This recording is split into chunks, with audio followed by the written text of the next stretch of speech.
This is modern Rome, and this is the Colosseum, a world-renowned landmark that draws millions of visitors every single year. But people don't just come here to take photos. They come to touch history. They come to understand how a civilization built and rebuilt itself through the ages.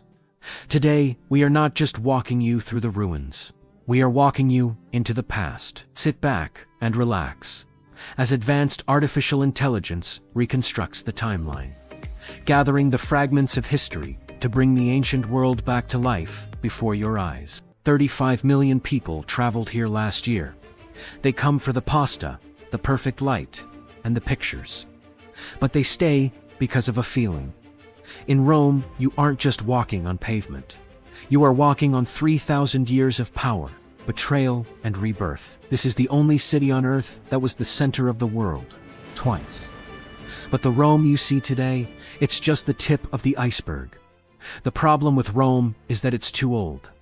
When you look at the Forum today, you see broken columns and dusty bricks.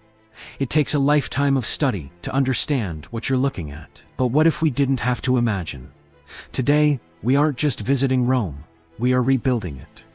Using advanced AI and archaeological records, we are going to peel back the layers of time. We will turn these ruins back into palaces, and these empty streets back into a riot of color.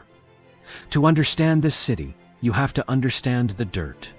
Rome is a lasagna of history. If you dig a hole in the street today, you might hit a 19th century sewer, then a medieval cellar, and finally, 20 feet down, the roof of an ancient temple. The city has risen higher and higher over centuries of floods and rubble. So, to see the beginning, we have to go all the way down to the mud. The year is 753 BC. Forget the marble, forget the emperors. Rome begins with a murder. The legend says, twin brothers, Romulus and Remus, sons of the war god Mars, were abandoned in a basket on the Tiber River. Raised by a she-wolf, they returned to found a city, but they couldn't agree on where to build it. Romulus chose the Palatine Hill. Remus mocked his walls. In a rage, Romulus killed his brother, shouting, "So perish everyone that shall hereafter leap over my wall." Rome was baptized in blood. That's the legend. But archaeology tells us a different, grittier story. If you stood on the Palatine Hill in the 8th century BC, you wouldn't see a golden city. You would see this, a collection of mud and thatch huts. These were simple farmers and shepherds. They controlled the river crossing, which made them rich. But the valley below them, the area that would become the famous Roman Forum, was an unusable, malaria-infested swamp. Rome didn't figure out how to be a superpower on its own. They learned from their neighbors to the north, the Etruscans. The Etruscans were the engineers, the artists, and the kings of early Italy. For the first few centuries, Rome was essentially an Etruscan city, and these engineers gave Rome its most important weapon, not a sword, but a sewer. To build a city, they had to kill the swamp. They dug a massive underground canal called the Cloaca Maxima, the greatest sewer. It is an engineering marvel that still functions today. 2,500 years later, with the water gone, that muddy valley became dry land. And on that dry land, they laid the first stones of the Roman Forum. The stage was set. The village was gone. The empire was beginning to rise. For 250 years, Rome was ruled by kings.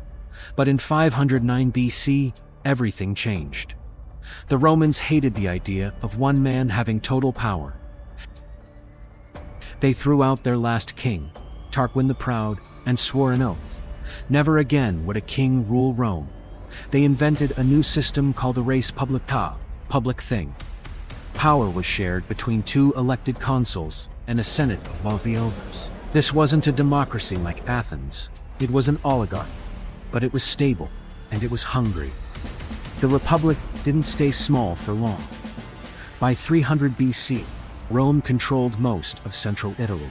How? Not just with legions, but with logistics. They built roads. The Via Appia, the Queen of Roads, was begun in 312 BC. These weren't dirt paths. They were multi-layered engineering marvels that allowed armies to move at lightning speed. Rome realized that to conquer the world, we first had to pave it. But there was a problem. Across the sea in modern-day Tunisia sat Carthage, the superpower of the Mediterranean. They had the navy, the gold, and the trade routes. Rome was just a land power. The collision was inevitable. The Punic Wars were the world wars of the ancient era. It was brutal. At one point, the Carthaginian general Hannibal crossed the Alps with war Athens and destroyed Roman armies on their own soil. Rome was panic-stricken, but they refused to surrender. They learned to build ships, they adapted, and in 146 BC, they didn't just defeat Carthage, they erased it from the map. Victory changed everything. Gold flooded into the city, but so did slaves. Millions of them. The small Roman farmers couldn't compete with massive slave plantations owned by the rich. The gap between the ultra-wealthy senators and the poor mob grew wider every day. The city was a powder keg. The Forum became a place of riots, not just debates. The Republic was cracked under the weight of its own success. Then came a dangerous shift. Soldiers stopped being loyal to the state and started being loyal to their generals' men, who paid them and gave them land. Warlords like Marius and Sulla turned Rome's legions against Rome itself. Civil wars erupted in the streets. Heads of political enemies were displayed on the rostrum in the Forum. The system was broken. The stage was set for one man to take it all. Enter Julius Caesar, a brilliant general, a populist politician, and a man with absolute ambition. After conquering Gaul, modern France, the Senate ordered him to disband his army and return home. He knew that meant trial and exile. So, in 49 BC, he stood at the banks of the Rubicon River, the border of Italy. He said, "Alia iacta est," the die is cast. He crossed with his legion, civil war again. Caesar won, declaring himself dictator for life. The Republic was dead. But Caesar wouldn't enjoy it for long. On the Ides of March, 44 BC, the senators stabbed him 23 times, thinking they were saving freedom. They were wrong. They just unleashed the empire. I found Rome, a city of bricks, and left it a city of marble. Those were the words of Augustus, the first true emperor. After the chaos of Julius Caesar's death, Augustus brought something Rome hadn't seen in centuries: peace, the Pax Romana. He rebuilt the temples, organized the police force, and turned the chaotic republic into a disciplined empire. Rome was no longer just a city. It was the capital of the known world. But peace doesn't last forever. By 64 AD, the empire was ruled by Nero, a man more interested in singing than governing. On a hot summer night, a fire broke out. Near the Circus Maximus, the winds were strong, the streets were narrow and full of wood. The fire didn't just burn, it consumed. For 6 days, Rome was an inferno. 70% of the city was destroyed. The ancient temples, the ancestral homes, the history gone in a week. Rumors spread that Nero himself ordered the fire to clear space for a new palace. Whether true or not, Nero used the disaster to build his golden house, a massive villa, right in the center of the burnt city. The people were furious. Rome was on the edge of revolt. Nero committed suicide, ending the first dynasty of Rome. What followed was the year of the 4 emperors. Civil war returned. Generals marched on Rome again. But out of the dust emerged a practical, hard-nosed general named Vespasian. He wasn't a fancy aristocrat. He was a soldier, and he knew he had to give the people something to make them forget. Nero Vespasian had a brilliant idea. He took the land Nero had stolen for his private lake and gave it back to the public. He ordered the construction of the greatest amphitheater the world had ever seen, the Flavian Amphitheater. We know it today as the Colosseum. It took 10 years, 100,000 cubic meters of travertine stone, and the labor of thousands of captives from the war in Judea. In 80 AD, Vespasian's son Titus opened the gates. The inaugural games lasted 100 days. 5,000 animals were slaughtered in a single day. The floor of the arena was flooded to stage naval battles. It was a marvel of engineering, elevators, trapdoors, and a retractable roof. For the people of Rome, it was proof that their city had risen from the ashes of the fire, stronger than ever before. Have you ever wondered what it feels like to stand at the peak of the world, only to watch it crumble? That's the story of the Roman Empire. In the year 117 AD, under Emperor Trajan, Rome reached its absolute zenith. Imagine an empire stretching from the misty shores of Britain to the sun-scorched deserts of Mesopotamia. From the Rhine River in Germany all the way down to Egypt. It was a world united by roads, laws, and legions. For a brief, shining moment, it seemed like Rome was eternal, invincible. But history, as we know, has a habit of turning the page. After Trajan, his successor, Hadrian, took a different approach. He saw the empire was too big, too stretched, and too expensive to maintain. So, he made a tough call: pull back. He fortified the frontiers, building his famous wall in Britain and strengthening defenses along the Rhine and Danube rivers. Hadrian was a consolidator, a traveler, an architect. He focused on strengthening what Rome already had, rather than conquering more. This was a period of relative peace and prosperity, known as the era of the 5 good emperors. It was a golden age, but like all golden ages, it couldn't last forever. The last of these good emperors was Marcus Aurelius. You might know him as the philosopher king, a man who preferred books to battles. But fate had other plans. His reign was plagued by constant warfare on the frontiers and a devastating plague that swept through the empire, killing millions. Despite it all, he held the line, spending years on the battlefield to protect Rome. But the strain was immense. The Golden Age was tarnishing, and the cracks were beginning to show. And then came Commodus, the son of Marcus Aurelius.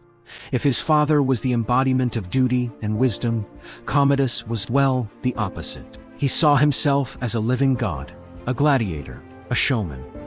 While he entertained himself in Rome, the empire's problems were left to fester. Corruption ran rampant, the military grew restless, and the treasury was drained to fund his lavish lifestyle. His reign ended just as it was lived violently. He was assassinated, and his death plunged the empire into chaos. This chaos is now known as the Year of the 5 Emperors.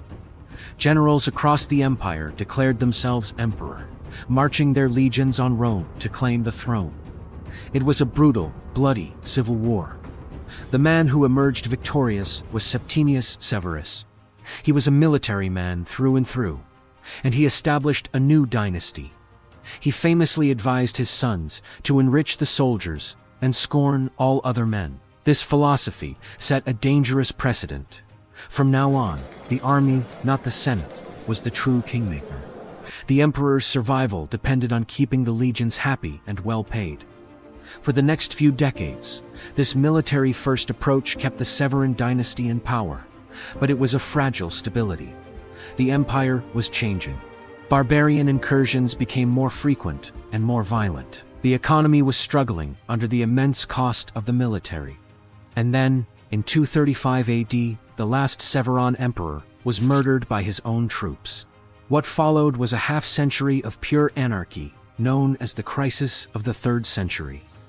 Imagine this. In just 50 years, Rome had over 26 different emperors. Most of them were generals who were proclaimed emperor by their troops, ruled for a few months, or maybe a couple of years, and then were assassinated by a rival or their own soldiers. The empire fractured. Gallic and Palmyrene empires broke away, ruling vast territories independently. The frontiers collapsed. Goths, Alemanni, and Franks poured across the Rhine and Danube. The Persian Empire in the east launched devastating invasions. It looked like the end. Rome was on the brink of total collapse. But Rome was resilient.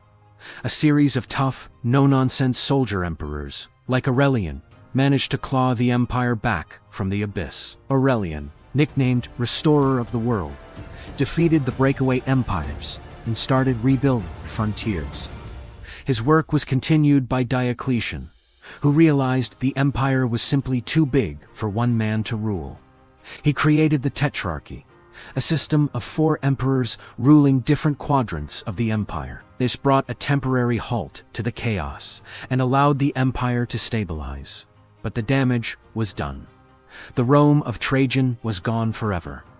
Even with these reforms, the political instability never truly went away. The civil wars and assassinations continued, just less frequently. The military held all the power, and they knew it. Which brings us to one of the most bizarre and shameful moments in Roman history. In the year 193 AD, following the murder of Emperor Pertinax, the Praetorian Guard, the emperor's own elite bodyguards, did something unbelievable. They decided to sell the empire to the highest bidder. Think about that. The most powerful position in the known world was put up for auction. 2 wealthy senators, Didius Julianus and Sulpicianus, literally stood outside the Praetorian camp and bid against each other, shouting offers to the soldiers inside. Didius Julianus won, promising each soldier a staggering sum of money. He walked into the Senate, declared himself emperor, and for a brief moment he was master of the Roman world. But his reign was a farce. The armies on the frontier were disgusted. 3 different generals, including Septimius Severus, declared him a usurper and marched on Rome. Julianus lasted only 66 days before he was executed. The auction of the empire was a symbolic low point. It showed just how far Rome had fallen. The state was no longer a republic, not even a principled monarchy. It had become the personal property of the army, a prize to be bought and sold. This single event captures the essence of Rome's long, slow decline. It was a journey from a vast, confident superpower under Trajan to a state so broken that its highest office could be sold like a piece of furniture. It's a powerful lesson in how even the mightiest empires can decay from within. If the 2nd century was the Golden Age, the 3rd century was the Age of Rust. For 50 years, the empire was in freefall. They call it the crisis of the 3rd century. In just 5 decades, Rome saw 26 different emperors, of them murdered by their own troops. Inflation skyrocketed. The silver content in a Roman coin dropped from 90% to just 2%. The economy collapsed. The borders were overrun. The empire should have died right here. But one man saved it, Diocletian. He was a tough soldier from modern-day Croatia. He realized the problem was simple. The empire was too big for one man. So, in 284 AD, he did the unthinkable. He split the power. He created the Tetrarchy rule of 4. He divided the empire into East and West. It was a brilliant administrative move, but it had a terrible side effect for our city. Rome was no longer the only capital. The center of gravity was shifting east. The Tetrarchy didn't last. Civil war returned, leading to a showdown between 2 men, Constantine and Maxentius. They met at the Milvian Bridge, just outside Rome, in 312 AD. Legend says that before the battle, Constantine saw a vision of a cross in the sky, with the words "In hoc signo vinces," "In this sign, you will conquer." He ordered his soldiers to paint the Christian symbol on their shields. He won, and the history of the world changed forever. Constantine didn't just win a battle, he legalized Christianity. The persecuted cult became the favored religion of the emperor.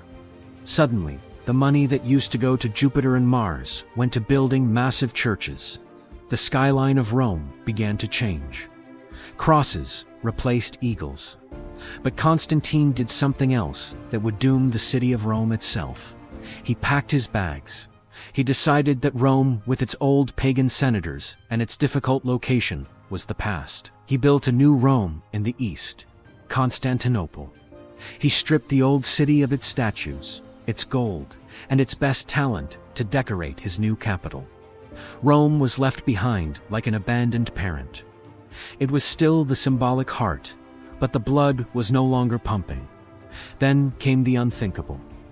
In 410 AD, the Visigoth king Alaric marched to the gates of Rome. For 800 years, since the Gauls in 390 BC, no foreign enemy had set foot inside the city, until now. The gates were opened, likely by treachery. For 3 days, the barbarians sacked the city. They didn't burn everything, but they shattered the myth of invincibility. Saint Jerome, writing from Bethlehem, wept. The city which had taken the whole world was itself taken. The end didn't come with a bang. It came with a whimper. In 476 AD, the last Western Roman emperor was deposed. Ironically, his name was Romulus, the same name as the founder. But unlike the first Romulus, this boy didn't kill anyone. He just surrendered. The barbarian general Odoacer sent the imperial regalia to Constantinople with a note. The West no longer needs an emperor. The Roman Empire in the West was officially dead. For the next 1,000 years, Rome became a ghost town. The year is 476 AD. The last emperor, the boy Romulus, has surrendered. History books often end the story here. They tell you Rome fell. But if you lived in Rome the next morning, you wouldn't have noticed much difference. The sun still rose. The Senate still met. The Colosseum still held games. The only difference was that the man in charge wasn't an emperor. He was a king, Odoacer. Rome didn't die overnight. It entered a strange, twilight existence. In fact, under the new barbarian king Theodoric the Great, Rome actually had a mini-golden age. He loved the city. He repaired the aqueducts and sponsored games. He told the Romans, "Imitate your ancestors."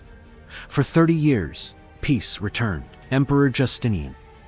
He refused to accept that Rome was lost to barbarians. He launched the most ambitious and destructive campaign in history, the Reconquista. He sent his greatest general, Belisarius, to retake Italy. This sounds like a liberation story, but for the city of Rome, it was an apocalypse.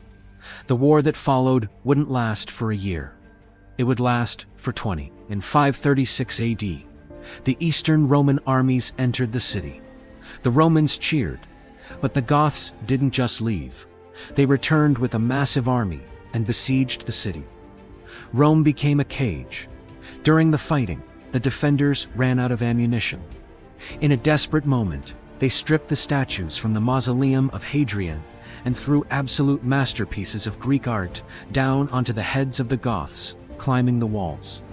The art of the past was being weaponized to survive the present. Then, the Goths did something that killed Rome more effectively than any fire. They realized the city's weakness: water. Rome's 11 great aqueducts had supplied the city for 800 years. The Goths cut them. Overnight, the great baths of Caracalla and Diocletian went silent. Without running water, the sewer system failed. The hygiene that made Rome civilized vanished.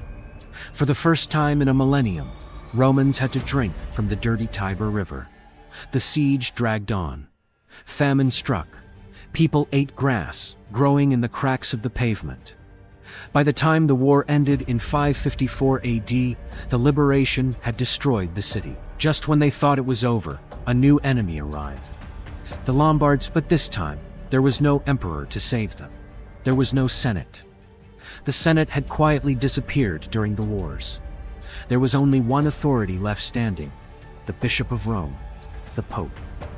As the 6th century ended, the secular city died. The spiritual city was about to be born. The empire was gone. The papacy had begun. By the 7th century, Rome was a ghost of its former self. The population had plummeted from 1 million people to roughly 30,000. The massive aqueducts were broken, meaning no one could live on the famous 7 hills anymore. Everyone huddled down by the bend of the Tiber River, living in the shadow of rotting giants. And the Roman Forum, the very heart of the ancient world, where Caesar walked and emperors were crowned, was abandoned. Floods brought in layers of mud, burying the ancient streets up to 30 feet deep. It was completely reclaimed by nature. The locals forgot its real name. To them, it was just the Campo Vaccine, the cowfield. In this new, desperate Rome, buildings only survived if they served a purpose. If a temple was empty, it was treated like a hardware store. People ripped off the marble to burn it into lime or cement. They stole the iron clamps, holding the stones together. But there was a loophole. In 609 AD, the Pope asked the Byzantine emperor for a gift, the Pantheon. It was converted into the Church of Santa Maria ad Martyrs. The pagan statues were thrown out, and Christian relics were brought in. This single act saved the greatest building of the ancient world. If a building was baptized, it was protected. If it wasn't, it was scavenged. And what about the Colosseum? Without gladiators, the massive arena was useless. First, it became a cemetery. Monks took over the tunnels, and locals buried their dead in the dirt that filled the arena floor. Soon, everyday Romans began walling up the arches, turning the ancient corridors into housing, stables, and workshops. The Colosseum wasn't a monument anymore. It was an apartment complex, and later, as the city began to slowly rebuild, the Colosseum became a quarry. Need to build a new palace? Just take a cart to the Colosseum and knock loose some stones. It was free real estate. As the centuries dragged on, the popes realized they needed a protector. The emperors in Constantinople were too far away and too weak. So, on Christmas Day in the year 800, Pope Leo III made one of the most brilliant political moves in history.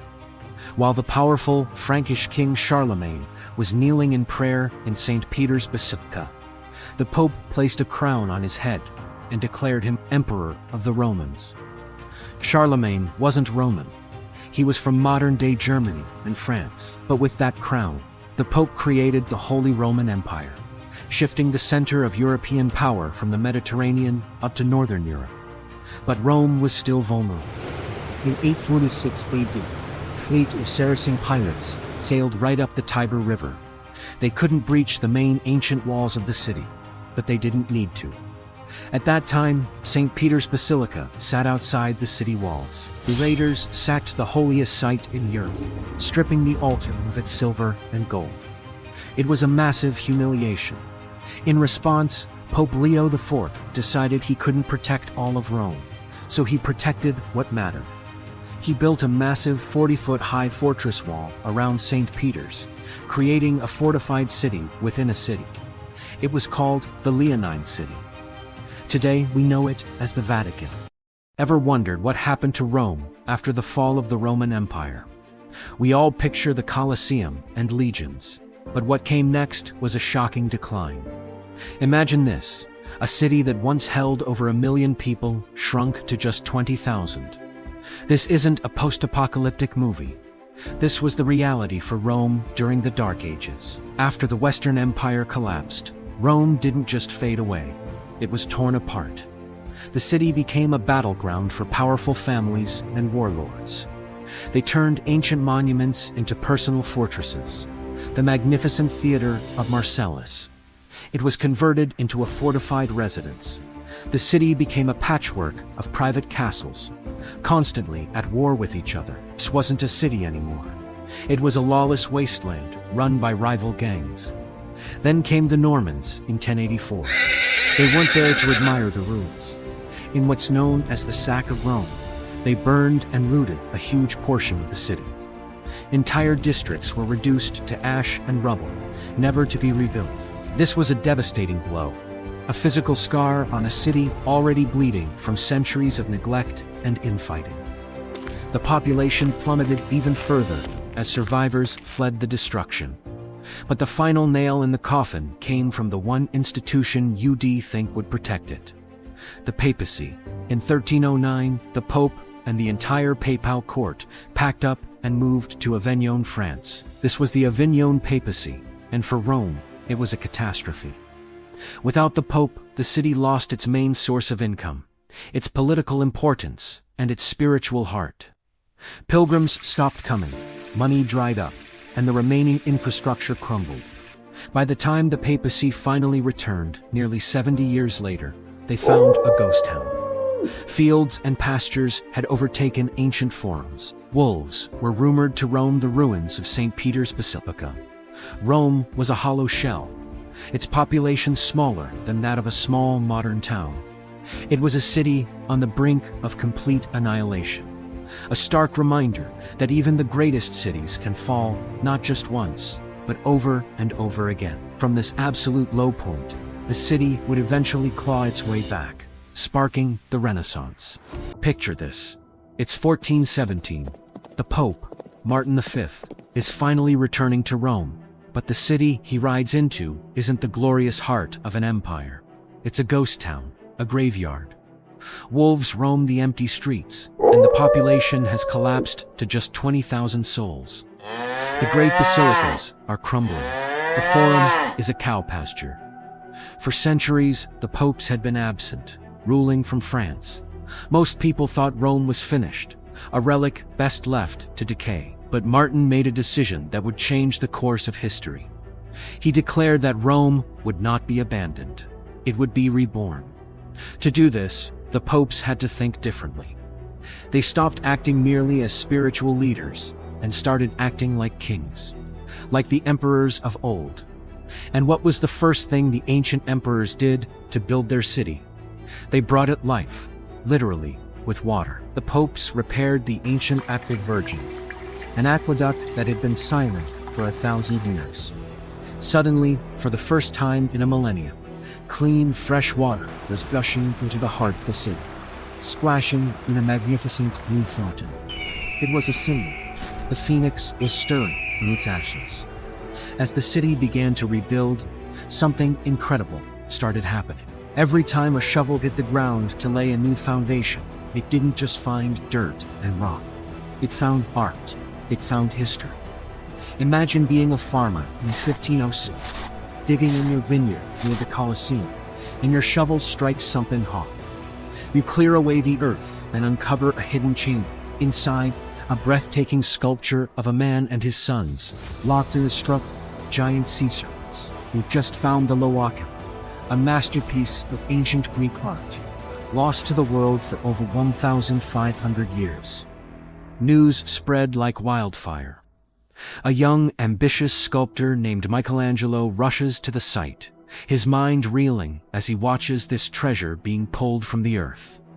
This wasn't just a discovery, it was a revelation. The Renaissance wasn't just an idea born in a library.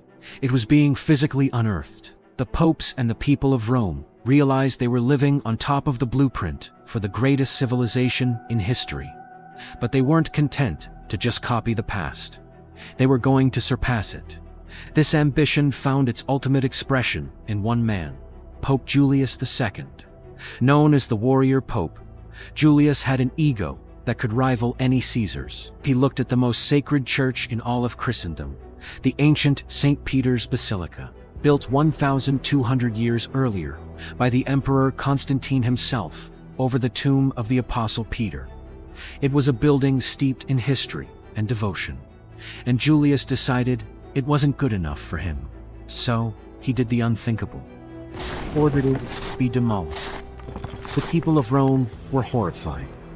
To them, this was sacrilege, a desecration of a holy site. Tearing down the old St. Peter's was like tearing down the soul of the city. But Julius was a man who got what he wanted.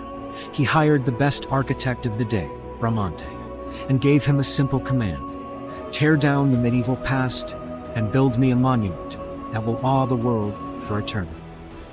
And so, amid the dust and rubble of the old world, the colossal pillars of a new, magnificent St. Peter's began to rise, a testament to a new Roman Golden Age. While this epic demolition and construction project was happening outside, a quieter but no less revolutionary event was unfolding next door. Pope Julius had another project for that troublesome young artist, Michelangelo. He essentially locked him inside the Pope's private chapel, the Sistine Chapel, pointed to the vast, empty ceiling, and told him to paint it. Michelangelo protested. He was a sculptor, not a painter, but you didn't say no to the warrior pope. For 4 excruciating years, Michelangelo lay on his back, on high scaffolding, paint dripping into his eyes, working in solitude. He battled with the Pope, with the technical challenges, with his own demons. But when the scaffolding finally came down in 1512, what was revealed left the world breathless. The figures that exploded across the ceiling, the creation of Adam, the great prophets and sibyls, were unlike anything anyone had ever seen. They were powerful, muscular, dynamic. They weren't the flat, ethereal figures of the Middle Ages. They were Roman. Their twisting bodies and dramatic poses were directly inspired by the ancient statues, like the Laocoon, that were being dug up from the ground all around him. Art was changed forever. Rome was back. It was once again the undisputed center of the universe. Wealth, genius, and ambition flooded its streets. The High Renaissance was in full bloom, a period of artistic and architectural glory that rivaled and in many ways surpassed antiquity. The city was a dazzling spectacle. The phoenix hadn't just risen, it was soaring. But the history of Rome is a pendulum, swinging violently between glory and disaster. And just as the city reached this dizzying peak, the pendulum swung back with terrifying force. In 1527, a storm was gathered. A massive, unpaid army of 20,000 German and Spanish mercenaries, nominally employed by the Holy Roman Emperor, had gone mad. They were starving, mutinous, and furious, and they set their sights on the richest prize in Europe, Rome. Under the cover of a thickening fog, they breached the ancient walls. What followed was a week-long nightmare of unimaginable brutality. The sack of Rome. It wasn't a battle. It was a chaotic frenzy of destruction. The mercenaries, driven by greed and religious hatred, unleashed hell on the city. They looted palaces and churches, tortured citizens for hidden gold, desecrated altars, and set fires that consumed priceless art and libraries. The Pope himself barely escaped with his life, as his loyal Swiss guards made a heroic last stand, buying him precious minutes with their lives. He fled down the Passetto di Borgo, a secret, elevated corridor, to the safety of the massive fortress of Castel Sant'Angelo. From its ramparts, he could only watch in horror as his beautiful city was torn apart.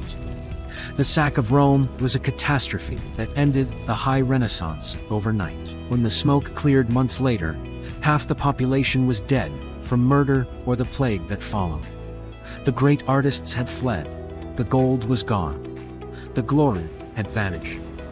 The phoenix, soaring so high just moments before, had been shot out of the sky. But the story of Rome is never truly over. It is a city of endless resurrections. It would take decades, even centuries. But slowly, painfully, Rome would begin to heal and rebuild once more, adding new layers of history, tragedy, and beauty to its incredible story. It took decades for Rome to physically and psychologically recover from the devastating sack of 1527. When the city finally began to rebuild, the mood had changed. The joyful, golden age of the Renaissance was dead. The Catholic Church was under attack by the Protestant Reformation in Northern Europe, and the popes responded with an iron fist. This was the Counter-Reformation. Rome became a city of strict rules, secret police, and the Roman Inquisition. The beautiful piazzas were no longer just for markets. They became stages for public punishments. In the year 1600, in the bustling square of Campo dei Fiori, the brilliant philosopher and astronomer Giordano Bruno was burned alive at the stake for claiming the universe was infinite. The message was clear. The Pope was in absolute control of both the soul and the city. But the popes knew that fear wasn't enough to keep the faithful. They needed to inspire awe. They needed to prove to the world that Rome was still the undisputed center of Christianity. So they gave the city the ultimate facelift. This was the Baroque era time of explosive theatrical architecture, and it was driven by a bitter, lifelong hatred between two absolute geniuses, Gian Lorenzo Bernini and Francesco Borromini. Bernini was the charming, wealthy favorite of the popes. Borromini was the brooding, anxious rebel who broke all the rules of architecture. They waged a war of stone across the city. They didn't just design buildings. They sculpted the very air of Rome, turning flat facades into curving, waving walls. They took the muddy, ancient oval of Emperor Domitian's Stadium and turned it into the spectacular Piazza Navona. Rome stopped being a city of flat ruins and became a city of 3D illusion and drama. Bernini's greatest victory in this architectural war was at the Vatican. The massive new St. Peter's Basilica was finally finished, but the dirt space in front of it was chaotic and empty. The Pope asked Bernini to design a square that would hold hundreds of thousands of pilgrims. Bernini's solution was a masterpiece of psychological architecture. He designed a massive, sweeping colonnade, 2 semicircular rows of hundreds of towering stone pillars. Look at it from above, and the meaning is instantly clear. They are the massive, welcoming arms of the Mother Church, reaching out to embrace the faithful. Rome was no longer just building walls to keep enemies out. It was building arms to pull the world in. To power this new theatrical city, the popes needed water. They spent fortunes completely rebuilding the ancient Roman aqueducts. And when that fresh water arrived in the city, they didn't just put it in a tibby pipe. They made it explode into public view. This culminated in the creation of the Trevi Fountain in the 18th century. It wasn't built for practical drinking water. It was a massive, deafening display of wealth, showing the world that the popes had tamed the wild forces of nature. The roar of crashing water replaced the clashing of swords as the new heartbeat of Rome. By the 1700s, Rome had become a global theme park for the ultra-rich. This was the era of the Grand Tour. Young, wealthy aristocrats, writers, and poets from England, France, and Germany traveled to Rome to finish their education. Think of poets like Keats, Shelley, and Lord Byron. They didn't care about the modern pope. They were obsessed with the romantic decay of the ancient emperors. They wandered through the overgrown, vine-covered ruins by moonlight, writing poetry about the fall of empires.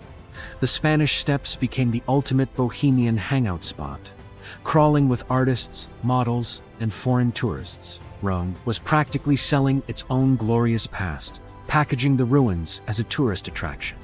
But the romantic peace was shattered in 1798.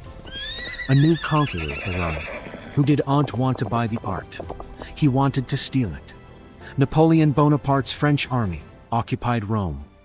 Napoleon saw himself as the new Roman emperor, and he decided that Paris should be the new Rome. His troops systematically looted the Vatican, packing up hundreds of the greatest ancient statues and shipping them in massive convoys to the Louvre in France. But Napoleon's occupation had one incredible side effect. The French didn't just steal, they dug. For centuries, the Roman Forum had been buried under 30 feet of cow pasture. The French started the first scientific excavations. They dug down to the base of the triumphal arches, revealing the ancient Roman street level for the first time in 1,000 years. The cow field was gone forever. As the 19th century pushed forward, the world was modernizing, but the popes refused to change. They ruled Rome like absolute medieval kings, and the people finally had enough. In 1849, a massive rebellion erupted. The Pope fled the city in disguise, and the people declared the Roman Republic. For a brief, shining moment, Rome was a democracy again. But the Pope called in the French army to crush the rebellion. The legendary Italian patriot, Giuseppe Garibaldi, and his red-shirted volunteers furiously defended the Giannocco, overlooking the city. For a month, French cannons rained fire down on Rome. You can still see cannonballs lodged in the walls of Roman palaces today. The Republic was crushed. The Pope returned, propped up only by foreign guns, but the clock was ticking. The rest of Italy was unifying into a single modern nation, and they wanted Rome as their capital. The Pope refused to give it up. Finally, on September 20th, 1870, the Italian royal army arrived at the ancient port of Rome. They aimed their artillery at the Porta Pia gate. After a massive bombardment, they blasted a hole through the ancient brick. Italian soldiers, known as the Bersaglieri, with their famous feathered hats, poured through the breach. The Pope ordered his troops to surrender, to avoid a bloodbath. He locked himself inside the Vatican, declaring himself a prisoner. It was the end of an era. For the first time in over 1,000 years, Rome was no longer ruled by the Church. It was the capital of a united Italy. The modern metamorphosis was about to begin. In 1870, the Pope retreated behind the walls of the Vatican, and Rome became the capital of a newly unified Italy. But there was a massive problem. Rome wasn't a modern capital. It was a sleepy, romantic town of about 200,000 people, filled with ruins, churches, and sprawling aristocratic vineyards. The new Italian government needed offices, ministries, and housing for a massive influx of bureaucrats moving down from the north. What followed was a ruthless construction boom. The beautiful, overgrown, romantic Rome of the Grand Tour was paved over. Ancient villas were demolished to build grid-like neighborhoods. To cement their power, the new government built the colossal Altar della Patria, a blindingly white monument to the first king of Italy. To build it, they destroyed a huge chunk of the Capitoline Hill, including a medieval neighborhood and an ancient Pope's tower. The modern metamorphosis was violent, and the city's population exploded. But the most drastic physical change to the city since the time of Emperor Nero came in 1922. Benito Mussolini and his fascist regime seized power. Mussolini didn't just want to govern Rome. He wanted to be the new Augustus. He obsessed over the idea of a third Rome, an empire of the future, built on the glory of the past. To do this, he needed to physically connect his modern regime with the ancient emperor. He literally took a pickaxe to the city. He ordered the demolition of the Alessandrino Quarter, a dense, vibrant medieval neighborhood that sat right on top of the ancient imperial forums.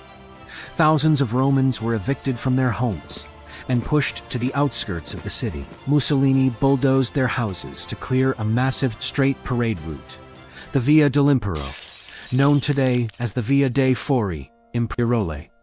When you visit Rome today and walk from the Colosseum to Piazza Venezia, you are walking on Mussolini's road. It is a stunning visual experience, having the ancient ruins flank you on both sides, but archaeologists consider it a tragedy. In his rush to uncover the Roman columns, Mussolini destroyed layers of medieval and Renaissance history, tossing priceless archaeological data into dump trucks. He sliced the ancient heart of Rome in half with an asphalt highway designed solely for his tanks and military parades. He wanted to look like a conqueror, but his ambitions would soon bring the city to the brink of absolute annihilation. By 1943, Mussolini's empire had collapsed, and Rome was occupied by Nazi Germany. It was the darkest winter in the city's modern history. Rome was declared an open city to spare its monuments from Allied bombing. But the people were not spared. The Gestapo ruled the streets. In October 1943, the Nazis raided the ancient Jewish ghetto, deporting over 1,000 Roman Jews to Auschwitz. Only 16 returned. The city starved. People planted wheat in the public parks just to survive. But Rome is the ultimate survivor. On June 4, 1944, the American Fifth Army entered the city gates. The Romans poured into the streets, cheering and weeping as Allied jeeps rolled past the Colosseum. Rome had been saved from the total destruction that leveled cities like Berlin and Warsaw. The Phoenix had survived the fire once again. After the trauma of the war, Rome didn't just rebuild, it exploded with life. The 1950s and 60s ushered in the era of La Dolce Vita, the sweet life. Thanks to the booming Cinecittà film studios, Rome became Hollywood on the Tiber. Movies like Roman Holiday introduced the world to the Vespa scooter and the carefree charm of the city. Movie stars, directors, and paparazzi filled the cafes of the Via Veneto. The world fell in love with Rome all over again. In 1960, Rome hosted the Summer Olympics, perfectly blending the ancient and the modern. Gymnasts competed inside the ruins of the baths of Caracalla, and the marathon finished at night, entirely lit by torches beneath the Arch of Constantine. Rome had become the undisputed global capital of style and history, which brings us to the 21st century. Today, Rome is a sprawling, chaotic metropolis of nearly 3 million people. But the past refuses to stay buried. Being the eternal city is a nightmare for modern urban planners. Take the construction of Metro Line C, the city's newest subway. Every time the massive tunnel-boring machines dig a few feet, they hit a 2,000-year-old barracks, or a mosaic floor, or the massive Athenaeum built by Emperor Hadrian. Construction stops for years so archaeologists can catalog the finds. You literally cannot dig a hole in this city without hitting history. And in 2026, Rome faces a new invasion. Mass tourism. Over 35 million people visit the city every year. They come for the Jubilee, they come for the food, and they come for the perfect photos. But beneath the noise, the traffic, and the crowds, the soul of the city remains unchanged. We've used AI today to peel back the layers, but the true magic of Rome is that you don't really need a time machine to feel it. It is all still here. From the mud of Romulus to the marble of the emperors, to the ashes of the Dark Ages, and the spectacular rebirth of the Renaissance, Rome is the ultimate monument to human resilience. It is the city that died 1,000 times and chose to live 1,001. It truly is the eternal city.